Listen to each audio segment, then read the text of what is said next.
Hi, and welcome to the Pride Road Architects podcast. I'm Lisa Raynes, and each episode I'll talk to people who interest me in the world of architecture and business. So join me and fellow lions and lionesses as we explore architecture in the den.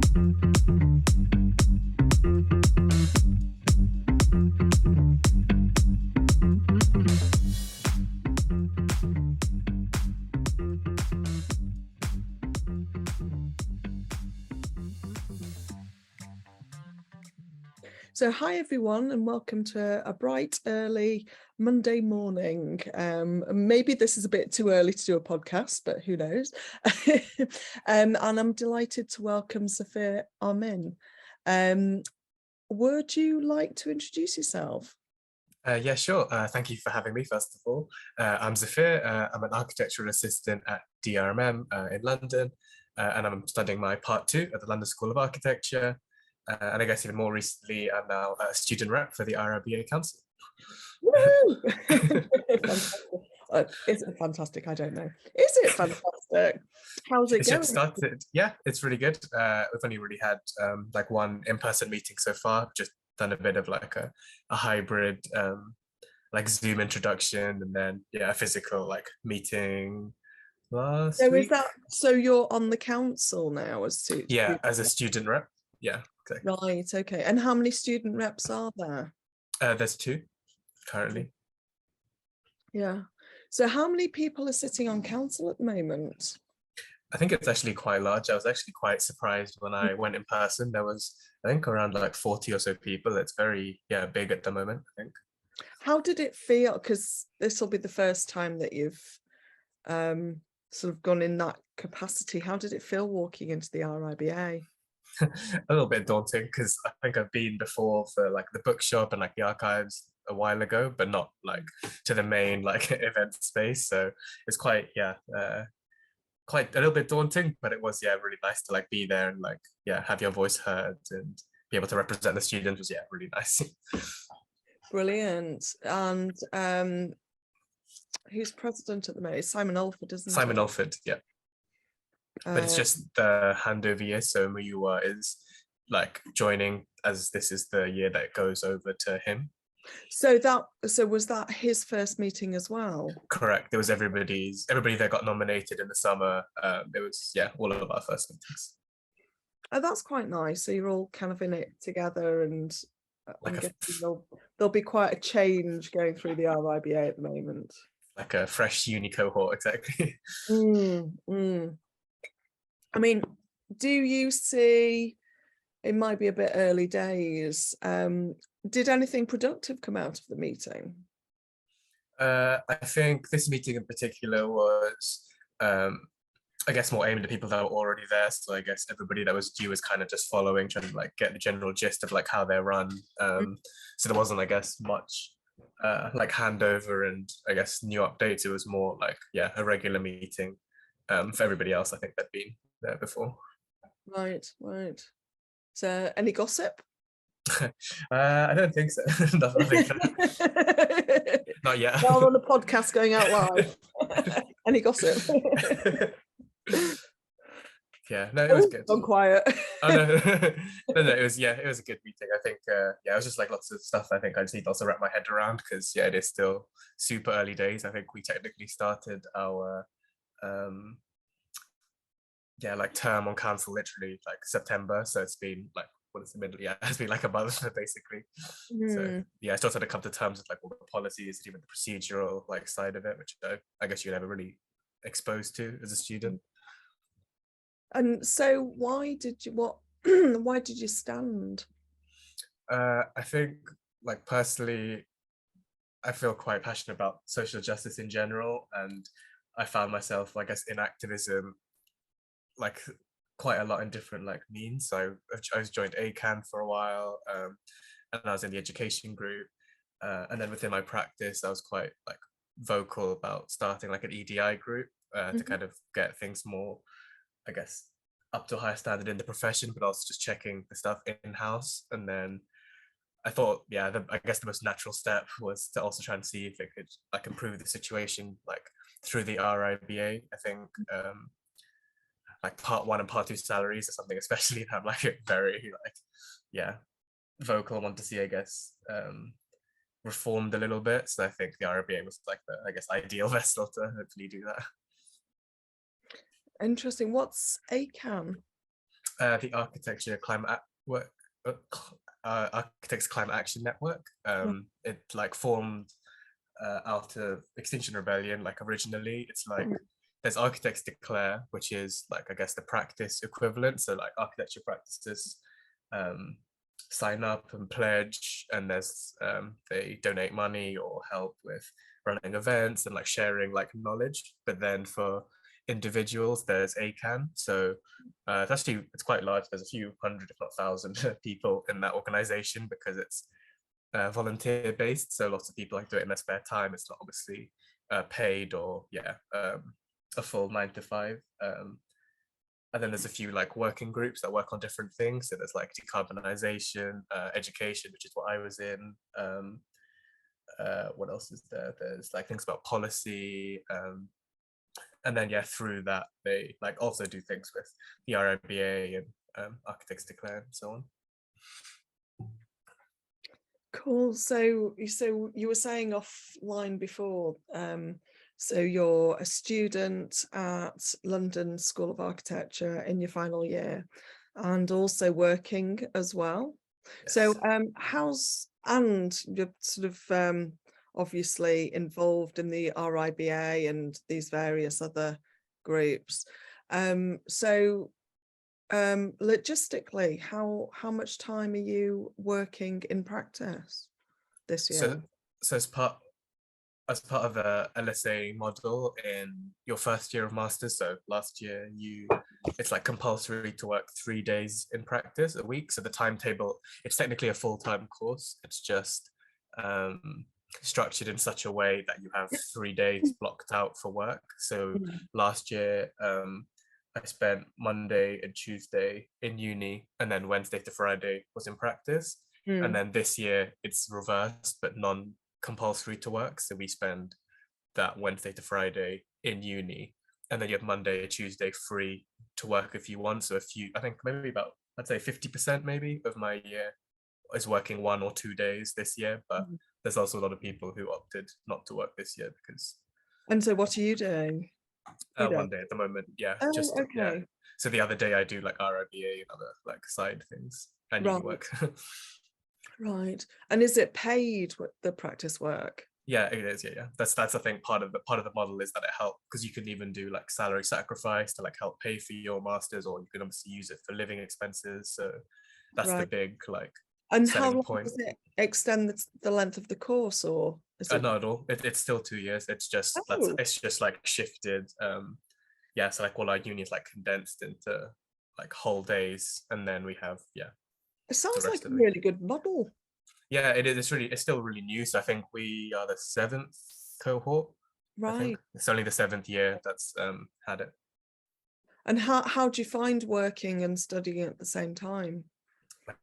Good, but intense. I think last year was quite a lot because, especially when your 5 days are kind of blocked out, it leaves not that much room to do the work, if that makes sense. Like, because you're in uni 2 and in practice 3, you only really have outside of work hours or the weekend to actually produce the work. So that was why this year lots of people like saved 1 day to at least do the work with the weekend.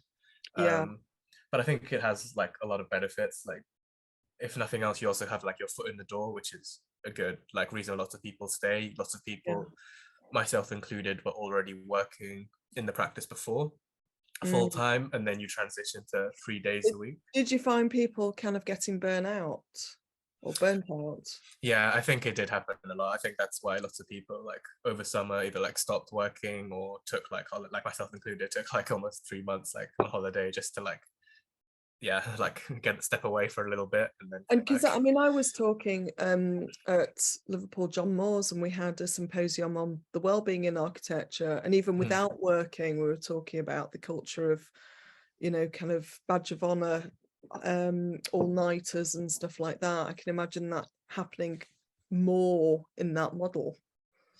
I think I think there are two extremes. I think yes and no. I think there are some that definitely like it happens, but I think also, and maybe for me personally, working gets you into like a kind of routine, and that's why I also wanted to stay. Like it's kind of like I'm used to, I guess, starting at 9 and ending like 6, 7. So like Yeah. trying to like allocate certain amounts Yeah. of time to finish and then Yeah. sign out for the day. So But you find yourself doing uni work on the days that you've been working in practice?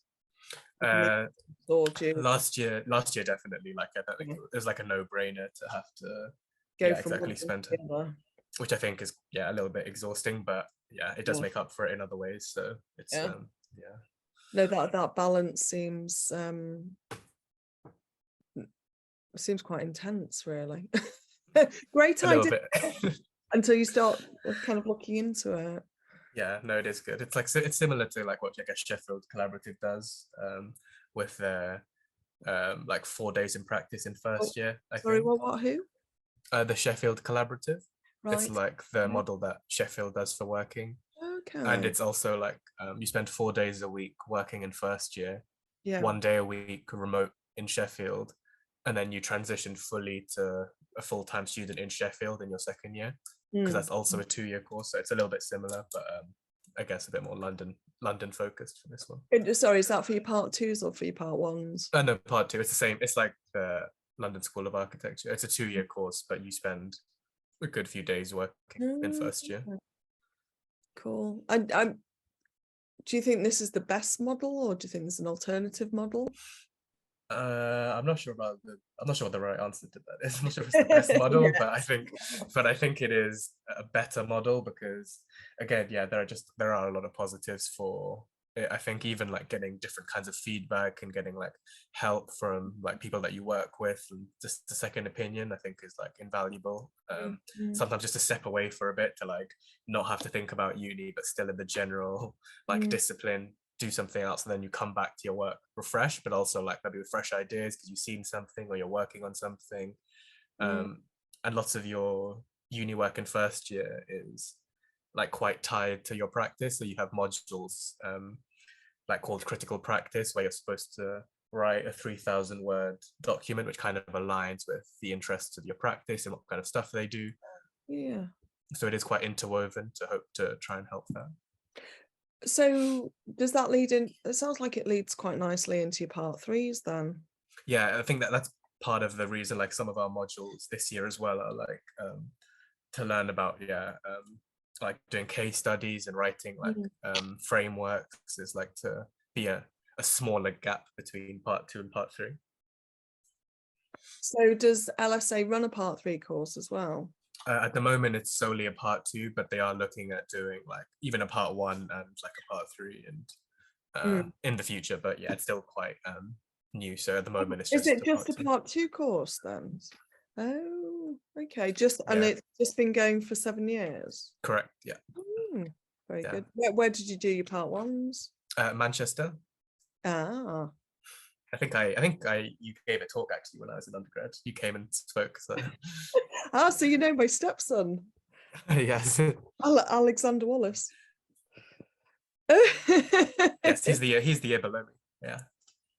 Right, right. Did you take a couple of years? Oh no, wasn't he in the same year as you? I took 2 years out between Ah, part 1 and part 2. right, okay. Yeah, yeah. Yeah, because he's in the same year as you now at Manchester.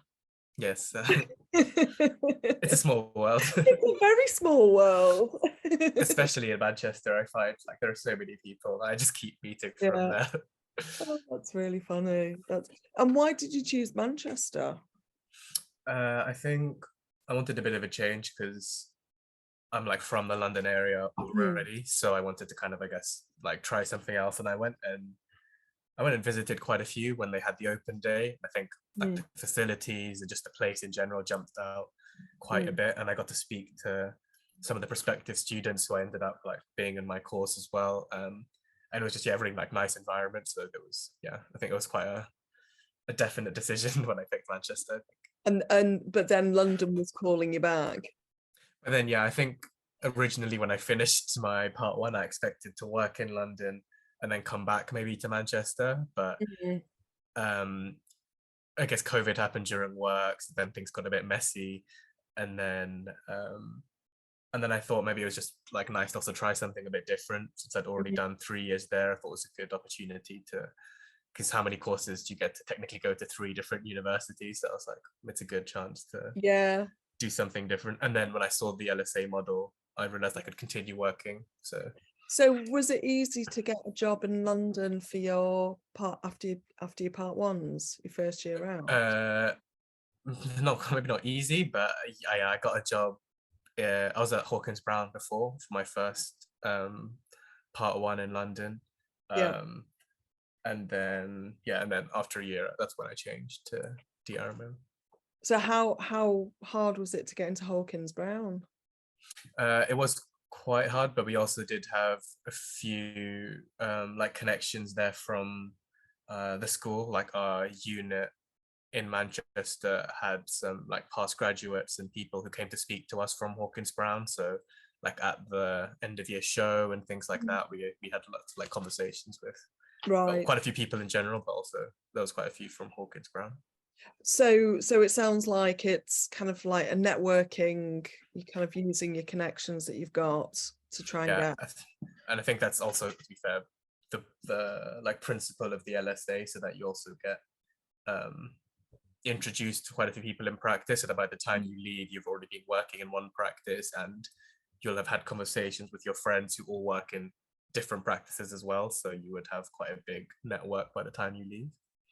Yeah, so it's all about networking, isn't it? Yeah, I think it Trying to is get your, fundamental. yeah, trying to get into jobs and stuff. Yeah, Yeah. because I think the hard, like from all the people that I guess I know and have spoken to, people have quite a, like almost a higher success rate once you get like to interviews and things like that. But actually, even getting to that stage is really difficult because so Mm, many people apply, and then yeah, there's like a massive filter before you're interviewed and even like seen. But yeah. having those connections sometimes, yeah, helps. Just even know, even if a job is open, sometimes is, Mm. which sounds really simple, but sometimes you're not even aware of that. But I mean, it sounds like kind of the things that you've been involved with, it just helps you step up, helps you stand out. I know Alexandra as well was involved in the student society, organized debates, and it really helps because you're pushed to meet those industry professionals, on because you're organizing a debate, you have to meet the industry, you have to meet someone from industry. So no, it's a really good thing to do. Cool.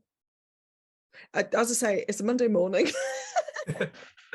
The sun's actually coming in. It's an autumnal day.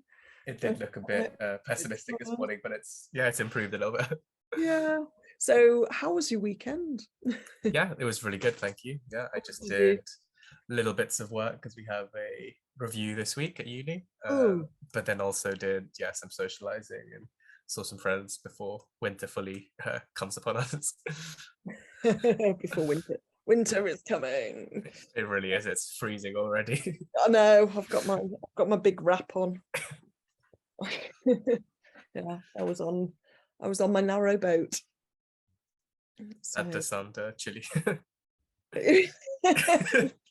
chilly and chilled. Very chilled. Yeah. Nice. So it's kind of nice to take Get some time away. out. Yeah, really important. So where do you see yourself in 5 years' time?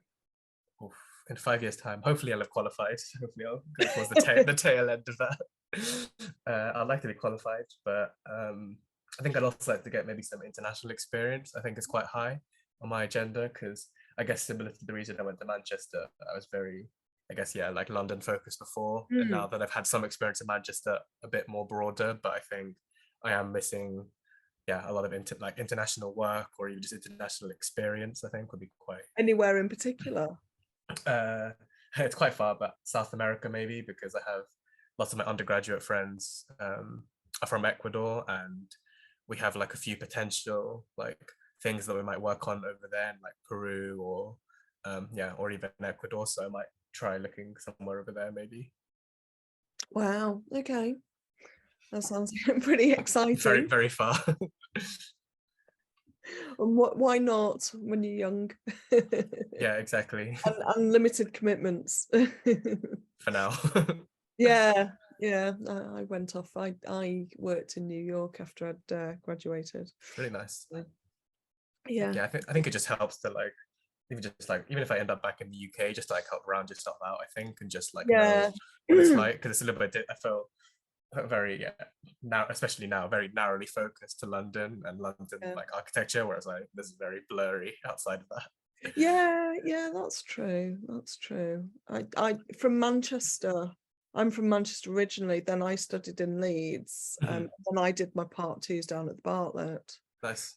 So, but then there was a drawback to Manchester because my networks were in Manchester, whereas it sounds like it was the other way around. Yeah, exactly. It's got London, went to Manchester, then connections back Yeah, to. and then once you've and I was in a design led practice in Manchester and burnt out, and it was like after I'd done my part threes, and it was like, right, where do I go from here? And I'd come back from London, so I didn't want to go down to London again. And I thought, where do I go? Well, York, obviously. Exciting opportunity. Yes. Yeah. Very But this cool. was in the days before emails Oh yeah, fair of enough. the internet. So I had to set it all up via fax and letters Very impressive. Yeah, and wow. phone calls. That is definitely a lost skill. Yeah. But we did it. We did it. So cool. Is there anything that you wanted to ask about me or Pride Road? I guess the franchise model that you have is really interesting. And I guess maybe I had some, because I don't think I've heard of it anywhere else. Maybe I'm wrong. I'm not sure I've come across it before. I don't know if was it relatively When I new? came into university to Correct. Literally, yeah. I don't think I've come across, but even then, I don't think since I've come across any other models. Do you know of any other like franchise models like you that operate? I think there are a couple. Architect Your Home was one. I don't know whether it's still going. It was a slightly different model. It was it was higher end, whereas mine is sort of targeted at the lower end of the market. So, it's more egalitarian and accessible, which means that it stacks up in more places around the country rather than just like the super rich hotspots. And also it means that more people can access the skills of an architect rather than just the super rich. So, kind of like my ambition would be to kind of like sit alongside, Tesco's or John Lewis or, Asda or whatever, kind of, how you have like pharmacists or opticians in Tesco. Imagine if they had architects, so you could just go in and go, actually, I could do with the skill. I need a skill of an architect to help me on a project. Yeah, no, it That would is a be. really interesting model. Sorry, no, it is a really interesting model. I was just I guess curious why it's not maybe more of a thing. I think historically architects have been sort of just very kind of single-minded about the type of practice that they run, the kind of white male and pale sort of hierarchical practice. And when I looked at the practice that I wanted to run, they were the exemplars that I was looking at and went, that's not working for me. So it was, trying to do something different. I think it's definitely becoming. I think there are so many different models of practice that are definitely emerging from like people with similar views of like, this is not what I want to get myself into. I think there's like a different model which is like more even egalitarian, as you said, or just better opportunities for other people. So I think it's definitely becoming more like widespread ways of getting into different practices. Yeah, I mean, for me it was about sort of like limitations. Once you start having those commitments and family, you haven't got sort of 70, 80, 90 hours in the week to work. You know, you have to be working a 35, 37-hour week, and that's it. So it's about learning how to do that time management. And it's such an issue in the profession in general about working like double your hours in a week. Yes, yeah. So, yeah. A difficult but painfully common. Well, it sounds like you might have increased your workload by being student rep on the council. It's true, but that's to hopefully make it a little bit better for students, at least for like pay's sake, I think. Yeah, it's just the salary guidance, I think, which is quite a crucial issue almost, because it's reflective. So it's like it just is a set of data which shows what practices last year were paying, at least from the LSA's perspective. I know that lots of practices like use it as a referral for how much I should pay people the following year based on what they've historically seen, which I think is part of the issue. So it's very stagnating, especially because you're just looking at last year's figures and being like, there we go, I'll pay the number that I see in front of me. So hopefully that can change a little bit. Cool. So how long's your term on council for? It's for 3 years because but I think because of you're a student, so it's supposed to in theory run like in the blocks, but it's up to 3 years from now. Great. Well, good luck with it all, and thank you very much for coming on the podcast. Oh, do not worry. And if you post, you'll send me over your bio. We'll put all the details in the description. So thank you very much for coming on. No problem. Thank you so much for having me. It's a pleasure.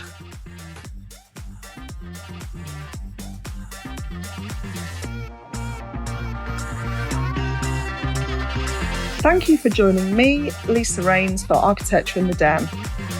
If you want to find out about franchising, check out our website, prideroadfranchise.co.uk. If you enjoyed this episode, please like, subscribe and leave a review. And do get in touch through your favourite platform if you'd like to be a guest.